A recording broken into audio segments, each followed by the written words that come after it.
목소리가 여기까지 들리는 것 같네요. 여러분 안녕하세요. 네, 반갑습니다. 네, 귀한 분들. 제가 직접 가서 좀 강의를 해야 되는데 이렇게 온라인으로 이렇게 뵙게 돼서 조금 민망합니다. 그렇지만은 또 강당에 여러분들 많이 모여 계신데 좋은 시간이 되도록 저도 최선을 다해서 하겠습니다. 저는 이제 이의용이고요. 지금 여기 나와 있는 여러 가지 저희가 맡고 있는 일들을 몇 가지 소개해 드렸습니다.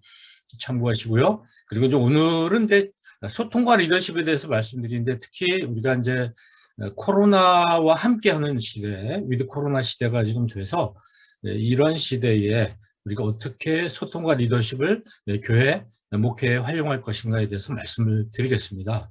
자, 여러분 여기 지금 이 그림이 뭐로 보이시는지요? 제가 이제 현장에 없지만 옆에 분들하고 한번 이야기를 나눠보시면 좋겠어요. 보이시는 걸 막 말씀을 해보세요. 제가 현장이 보이지 않습니다만은 뭐 호랑이도 보일 것이고요, 나비도 보일 것이고 여러 가지가 보이겠죠.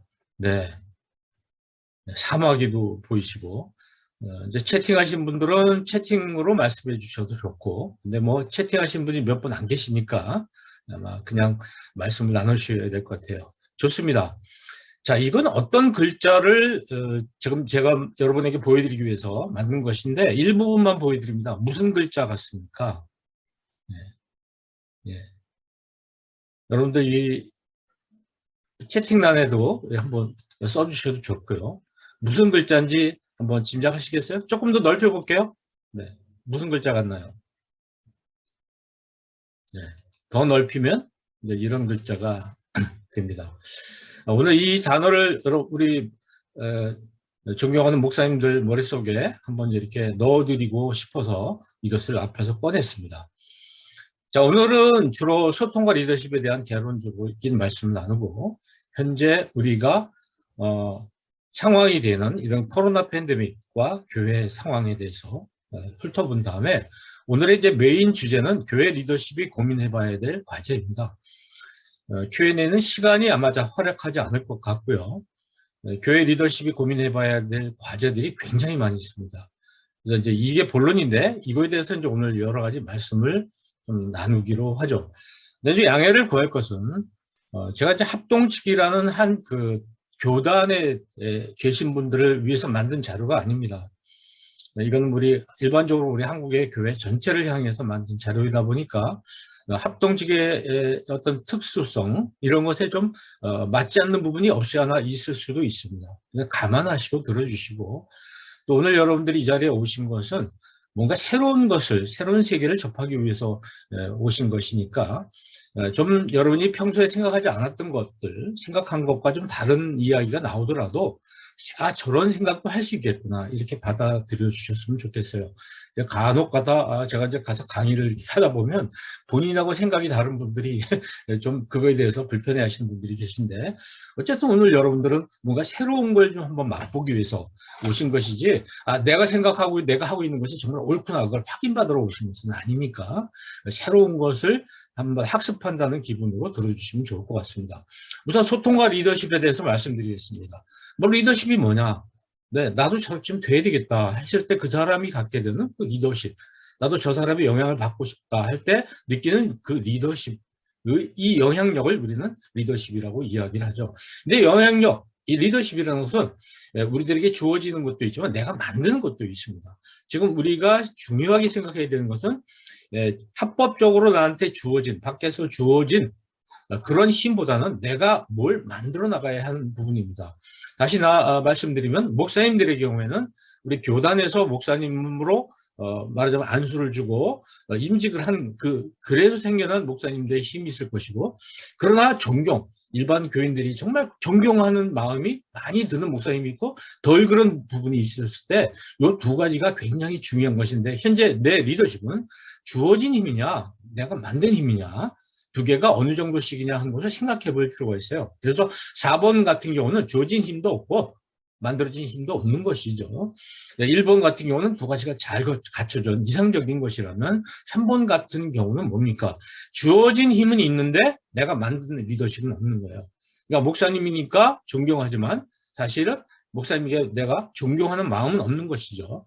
그런 것들. 2번 같은 경우는 뭐 목사님도 아니지만은 굉장한 영향력을 내가 느낄 수밖에 없는 케이스가 여기에 이제 해당될 겁니다. 이건 뭐 목사님뿐만 아니라 대통령도 마찬가지겠죠. 이렇게 나눠서 생각해 본다면, 자, 이래서 리더십의 진정한 그 어떤 의미는 여기 보시는 대로 아랫사람을 다스리고 이끌어가는 게 5%밖에 되지 않고요. 사실 동료들하고 팀워크를 이루는 거, 그리고 윗사람의 마음을 움직이는 게 이것이 있고, 가장 큰 것은 내가 나를 이끌어가는 힘이다. 이렇게 말할 수가 있습니다. 그래서 정말 리더십 있는 사람은 자기를 이끌어가는 힘을 가지고 있는 것이죠. 요즘 먼저 대통령 후보를 우리가 자주 접하게 되는데, 그들이 자기를만 잘 다스릴 수 있느냐, 그것이 진짜 리더십이죠. 사람들을 막 이끌어가는, 군대같이 호령해서 끌고 가는 것이 리더십이라고 볼 수는 없다는 것이죠. 과연 우리 교회에서 우리 성도들을 이끌어가는 사람 리더는 누구냐 했을 때, 뭐 물론 담임 목사님이 가장 큰 중요한 역할을 하겠고, 그 다음에 장로들일 겁니다. 우리 장로교회는. 그리고 이제 그 밖에 교인들 중에서 영향력 있는 교인들이 있단 말이죠. 이분들이 사실상 이제 교회 리더라고 이렇게 보면서 리더십에 대해서 우리가 한번 살펴봤습니다. 근데 이제 우리 리더들 중에서 이 사람들이 소통을 잘하는가 했을 때 소통의 유형을 몇 가지로 나눠보겠는데요. 그 소통의 유형에 보면 가장 이상적인 게 말하고 잘 듣는 거예요. 말을 잘하고 남의 말하는 걸 잘 듣는 유형이 바로 이제 오른쪽 있는 것이고요.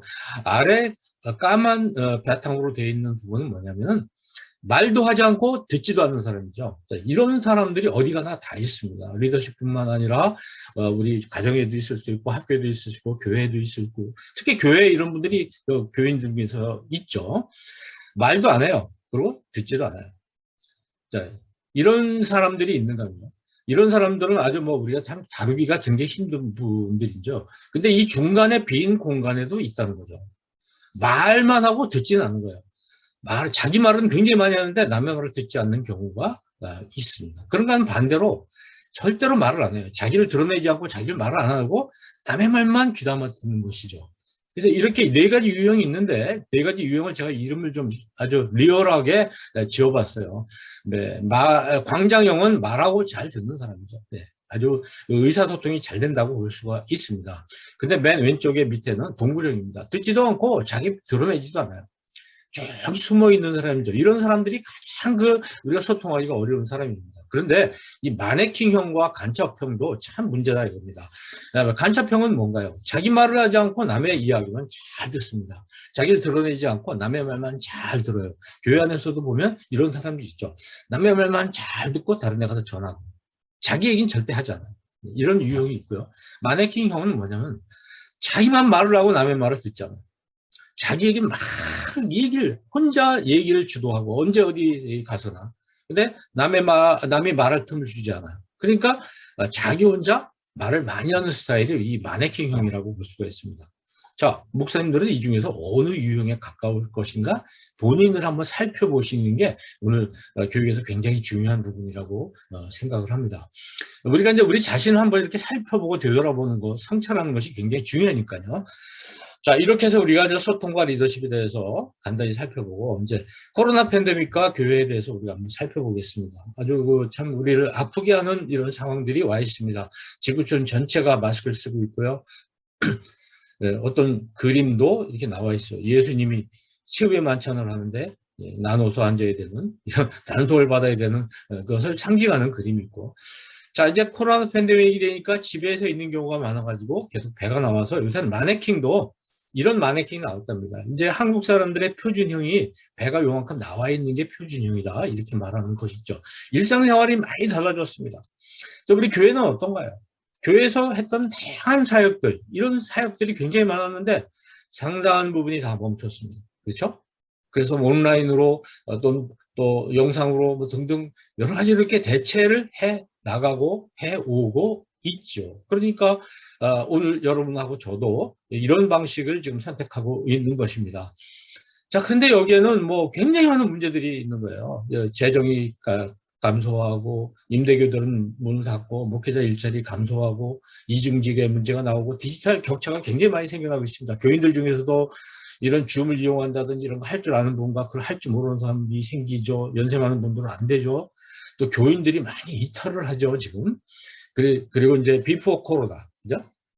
이제 애프터 코로나. 코로나 이전 이후에 너무 많은 것들이 바뀌는 것입니다.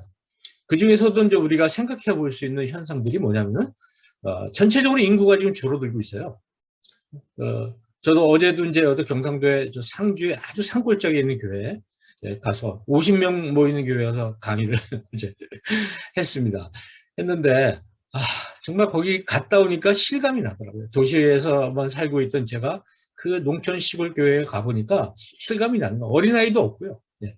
앞으로 교인이 한 명 정도가 늘어날 가능성이 거의 없는 그런 교회인 거예요. 이제 장례식만 남아있다고 그렇게 얘기를 하더라고요. 한 50명이 이제 내년 되면 몇 명으로 줄어들지. 이런 전체적으로 인구가 감소하고 특히 농촌 같은 경우는 다 도시로 이탈해버리고 4차 산업혁명은 계속 가속화되고 있고 무엇보다도 교회의 신뢰도는 계속 추락하고 있고 그나마 있었던 종교 인구들이 계속 줄어들고 있는 이런 상황들을 우리가 맞이하고 있습니다. 특히 이 출산율 감소라는 것은 뭐 지금 말도 못하게 심각한 상황입니다. 학교들도 이래서 충격을 받고 있고 물론 우리 교회도 굉장히 큰 문제죠. 그러니까 지금 교회 학교가 인원이 줄어든다 그거 가지고 교회 학교가 잘못한다고 보기는 어려운 것입니다. 왜냐하면 출산율이 너무 감소하기 때문에 아이를 만날 수가 없는 것입니다. 저는 이제 통합 측에 속해 있는데 제가 속해 있는 통합 측에 교회 학교 학생 수가 10년 사이, 9년 사이에 38%가 지금 줄어들었어요.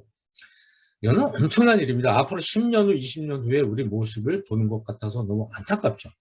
그런가 하면은 비종교 인구, 종교 인구가 꽤 많았는데 이제 종교하고 거리가 먼 사람들, 어떤 종교도 갖지 않는 종교를 이탈하는 사람들이 굉장히 많이 늘어나고 있는 것이고 또 종교의 분포도 점점 우리가 줄어들고 있다. 기독교가.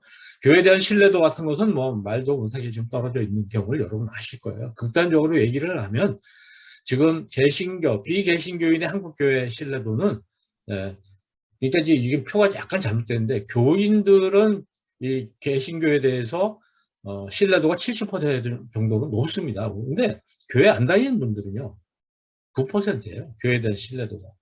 그러니까 이제 우리가 어떤 사업장, 이마트라든지 뭐 이런 사업들 있잖아요.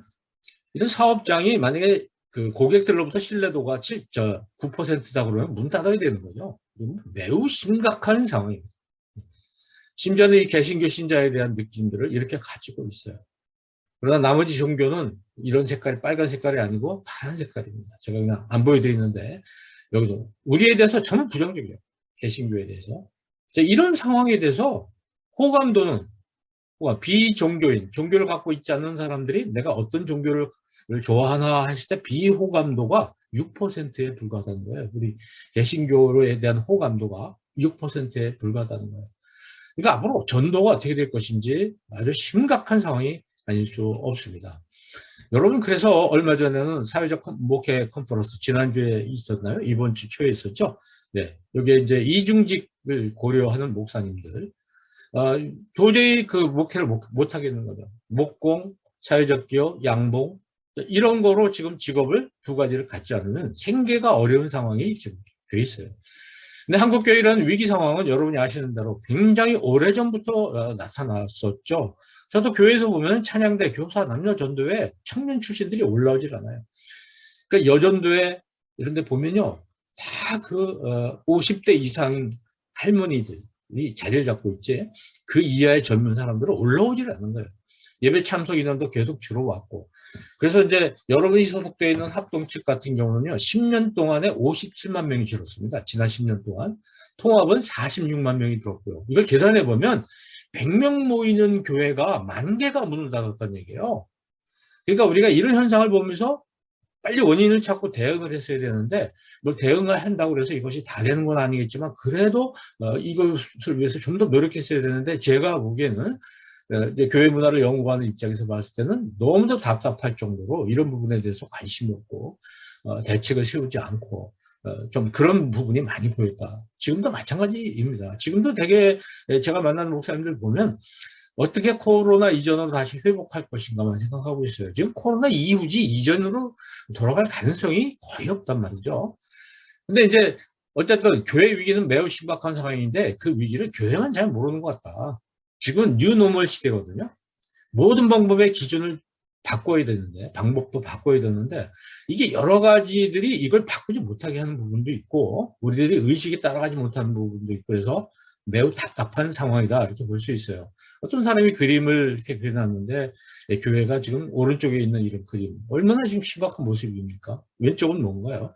지난번에 교회가 이런 방역에 대해서 좀 협조하지 않았을 때, 이로 인해서 자기 가게 문을 닫게 된 중소기업인이 교회에 와가지고 성경 말씀을 향해서 계란을 집어던지는 모습입니다. 아주 단편적인 이야기인데 제가 일반화할 생각은 없습니다. 그러나 이런 것이 우리들에게 크게 보여야 되는 것이죠. 매우 크게. 전에 누가 이런 짓을 했습니까? 옛날에 이런 짓을 한 사람 없었어요. 다른 종교인도 그러지 않았고요. 다른 종교를 갖고 있는 사람도 그러지 않았고, 교회 안에 있는 사람들도 이렇게는 하지 않았어요. 근데 이제 지금 이런 식의 태도를 사람들이 가지고 있다는 걸 보면서 우리는 좀 더 이걸 확대해서 보고, 아, 우리가 지금 정신 차려야 되겠구나. 이런 생각을 해야 되는 것이죠. 근데 우리가 이런 것을 보면서 뭐 저런 사람도 있겠지만 뭐 다 그런 건 아니야. 이렇게 하신다면은 뭐 더 이상 우리가 좋아질 리가 없어요. 자, 저는 크게 나눠서 현재 우리 한국 교회가 처해 있는 코로나가 뭐 혹시 지금 또 다시 어려운 상황이 지금 돼간다는 얘기가 막 들어오죠. 유럽이라든지 이런 데 또 뭔가 변이가 생겨서. 그렇죠. 어쨌든 간에 지금 전체적인 문제는 전 세 가지라고 봐요. 하나는 공동체 의식이 굉장히 약화됐어요. 다시 말해서 이게 이제 이렇게 오프라인 예배가 완전히 활성화되기 시작하면은 도대체 전에 한 2년 전까지 나왔던 교인들 중에서 몇 퍼센트가 나올까에 대해서 굉장히 고민들 많이 합니다. 목사님들 얘기 들어보면 60에서 70%를 이야기해요. 저도 제가 잘 아는 큰 교회 부목사님하고 얘기 들어봤더니 자기는 60%, 그동안 신방을 다녀보니까 60%밖에 안 될 것 같다. 이렇게 굉장히 그 절망적인 숫자를 이야기하더군요. 그러나 이제 농촌교회라든지 이런 데는 뭐 그렇지 않습니다. 그러니까 도시교회의 경우를 좀 말씀드린 것이고, 또 하나는 교인들이 지금 받고 있는 우울감입니다. 굉장히 영적으로 침체되어 있고, 그리고 이제 경제적으로 굉장히 어려워졌고, 여기 목사님들도 포함되어 있지만, 굉장히 교인들이 위로가 많이 필요한 이런 심리적인 치료도 필요하고 이런 상황이라는 것이죠. 이것을 어떻게 벗어나게 할 것이냐. 그래서 다시 더 열심히 신앙생활을 할 수 있도록 우리가 격려할 것이냐 하는 부분에서 우리가 큰 과제를 안고 있습니다. 또 하나는 우리가 교회와 신자에 대한 우리 사회의 어떤 신뢰가 말도 못하게 추락된 거 앞에서 말씀드렸습니다. 자, 이런 것이 앞으로 전도와 선교에 굉장히 어려움이고 교회 교인 수가 점점 감소할 것이다 하는 것을 이것을 부정할 수가 없는 현실인 거죠. 그래서 우리는 오늘 제가 여러 가지 대안들 한번 여러분께 말씀을 드릴 거예요. 네, 해당되시는 분들도 있고 또 해당 안 되는 분이 있겠지만 한번 또 이렇게 들어보면서 저런 거는 뭐 내가 채택할 수 있겠다. 저건 나하고 거리가 멀다. 근데 그렇게 얘기를 한번 우리가 오늘 나눠보자는 것이죠. 자, 이제 이런 걸 보여주면요. 여러분 가운데 이게 뭔가요? 그럼 거의 다 아실 거예요. 이 자리에 계신 분들은. 근데 이제 요즘 젊은 분들은요, 이게 뭔지 몰라요. 옛날에 필름이라는 데가 여기 위에 보면 노란 필름 있죠. 이게 무슨 필름이에요? 네, 코닥 필름이죠. 굉장히 고급. 그 밑에는 후지, 현대 뭐 이런 필름이었어요. 저는 사진을 많이 찍어가지고 이 필름을 굉장히 많이 이용했는데 지금도 집에 쓰지 않은 필름들이 몇 통이 좀 있습니다. 이것이 디지털화 되면서 얘네들이 문을 닫게 됐어요. 그래서 끝까지 버틴 게 여러분이 아시는 코닥입니다. 그 다음 후지라는 2급, B급 그 회사는 얼른 이것을 디지털로 전환해서 프린트 해주는 사진을 인화하는 그런 업체로 빨리빨리 바꿨죠. 그 결과 지금 후지 필름은 남아 있습니다. 후지라는 회사는 남아 있는데 지금 이 코닥 회사는요 정말 굉장한 전통을 가지고 있었던 세계 최고의 필름 회사였는데 이 공장 전체를 18초 만에 90년 동안의 역사를 18초 만에 폭파시켜서 공장을 다 무너져 폐쇄시켜 버렸습니다. 이런 아픈 상황을 이렇게 우리가 본 게 얼마 되지 않습니다. 여러분. 세상이 바뀌고 있는데 이런 부분에 적응하지 못하면 이렇게 공룡이 사라지듯이 이런 기업들도 조직들도 없어질 수밖에 없는 거예요. 여러분 지금 유럽에 바울이 선교했던 그 지역이 지금 다 어떻게 됐나요? 지금 그 교회 다 없어졌잖아요. 교회는 망하지 않는다. 이런 그 신념, 우리들이 가지고 있는 신념은 중요한 것이죠. 그런 신념을 가지고 있지만 이 교회가 변화되지 않으면 무너지는 거예요. 없어지는 것입니다. 살기 위해서는 변화를 해야 돼요. 그렇다고 해서 진리에서 벗어나서는 안 돼요. 진리에 벗어나는 것은 바로 죽는 걸 의미하니까 진리에 벗어나지는 않더라도 교회가 상황에 맞게 변신해도 되는 부분은 얼마든지 변신을 해야지 살아남을 수 있다는 얘기를 드리는 거죠. 지금은 뉴노멀, 그러니까 뉴놈이라는 건 새로운 기준이라는 것이죠. 여러분, 우리 지금까지 좌측 통행을 했잖아요. 근데 요새는 우측 통행으로 바뀌었죠, 사람이. 이게 기준이 바뀌었기 때문에 우측 통행을 하는 거예요. 그러니까 옛날과 같은 노멀한 시대가 아니고 지금 뉴노멀 시대라는 것이죠. 기준이, 표준이 바뀐 거예요.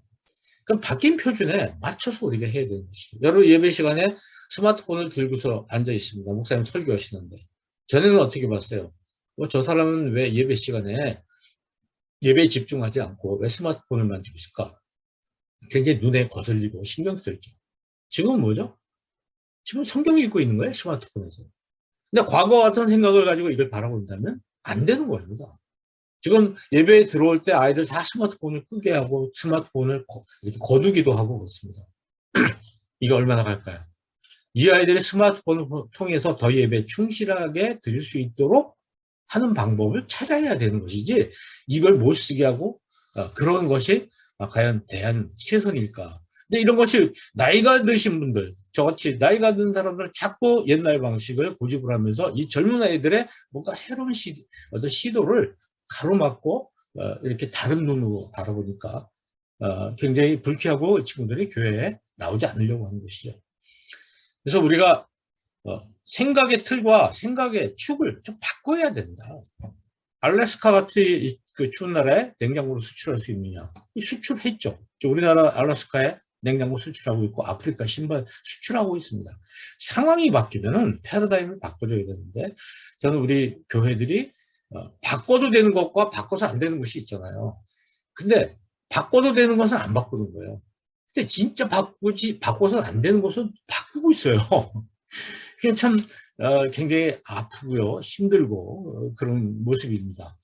자, 여러분에게 이제 글씨를 하나 보여드리겠는데 이게 무슨 글씨인가요? 여러분과 같이 얘기하면서 하면 굉장히 좋을 텐데 지금 그렇지 못하니까 재미가 없어요. 여러분 이제 한번 옆에 있는 분하고 말씀해서 난 이건 무슨 글씨라고 보이는데 하고 얘기 한번 나눠보시죠. 네. 자, 13523 하나가 맞습니다. 왜 그랬죠? 여러분 왜 못 맞췄을까요? 여러분은 검은 글씨라고 본 거예요. 근데 저는 흰 글자를 쓴 거예요. 글자를. 흰 글자 썼는데 여러분은 검은 부분을 보면서 글자를 인식하려고 하니까 둘이 안 맞는 거예요. 굉장히 중요한 부분입니다. 우리가 유연해야 됩니다. 멀리만 보지 말고 가까이도 볼 수 있어야 되고 왼쪽만 보지 말고 오른쪽도 봐야 되고 위만 보지 말고 아래도 봐야 되는 거고 앞만 보지 말고 뒤도 봐야 되고요. 주와 객을 봐야 되고 본과 말을 구분할 줄 알아야 되고요. 멀리서만 보지 말고 가까이서도 보고 아까 말씀드린 대로 이런 것들이 자유자재로 돼야지 우리가 세상을 바로 볼 수가 있는데 굳어 있는 거죠. 굳어 있으니까 세상을 다양하게 보지 못하는 것입니다. 우리 몸에 나이가 들면 점점 수분이 사라지지 않습니까? 물기가 점점 없어지는 거예요. 습기가 없어지니까 몸이 점점 말라버리는 것이 우리의 사고방식도 그렇게 될 수 있다. 그렇게 생각해요. 자, 여러분 이 그림을 제가 보여드리겠는데 이 그림이요. 여기에 주사위가 몇 개입니까? 옆에 분하고 한번 말씀 나눠보세요. 어떤 주사위가 몇 개인지. 어떤 분은 이제 이 주사위 이걸 보시면서 6개라고 말씀하실 수도 있을 거예요. 근데 이런 주사위가 몇 개인가 보려면 거꾸로도 봐야 되고요. 돌려놓고 봐야 되기도 하고 그렇습니다. 그럼 여러 가지가 나오죠. 그렇지 않습니까? 자, 맨 왼쪽에 있는 건 6개죠.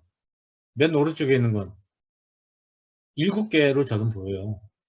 또 가운데는 또 다르죠. 뭐 이런 것들을 우리가 자꾸 생각해 보면서 뭔가 세상을 바라봐야지 되는데 내게 보이는 것만 가지고 세상이 이렇다 해서는 안 되겠다는 말씀을 드리는 거예요. 이 가운데 이제 목사님들 중에서 좀 연세가 드신 분들, 저처럼, 그런 분들은 좀 생각하셔야 될 게 있는데요. 뭐냐면, 우리들의 행동을 결정해주는 기억이라는 게 절차 기억하고 신념 기억이 있어요. 학습 기억까지 세 가지인데, 나이가 들면 학습 기억을 하지 않습니다. 절차 기억이라는 건 뭔가요? 옛날부터 우리가 알아왔던 것을 이야기하는 거예요. 삶 속에서 익혀왔던 것을 가지고 판단을 하는 겁니다. 어렸을 때부터 쭉 이렇게 살아오면서 나도 모르게 익혀진 것. 신념 기억이라는 건 뭔가요? 신앙이라든지 정치라든지 그런 내가 이것이 옳다고 생각해 하는 그것에 대한 기억이 내 행동을 결정하잖아요. 그러니까 뭐 담배 피운다든지 동성애라든지 이런 걸 반대하는 것이 바로 신념 기억에 해당될 수가 있습니다. 학습 기억은 뭔가요? 새로운 걸 받아들여서 그것이 기존의 절차 기억과 신념 기억을 조금 같이 조정을 하면서 새로운 어떤 자기 생각, 기억을 어떤 통일을 갖게 되는 것을 의미하는 것이죠. 근데 나이가 들면 어떻게 되냐면은 학습 기억이라는 걸 하질 않는 거예요. 학습 활동을 하지 않으니까 절차 기억과 신념 기억에 계속 그 뭐라 그럴까요? 의존하게 되는 것이죠. 책도 보지 않죠. 강의도 듣지 않죠. 공부하지 않죠.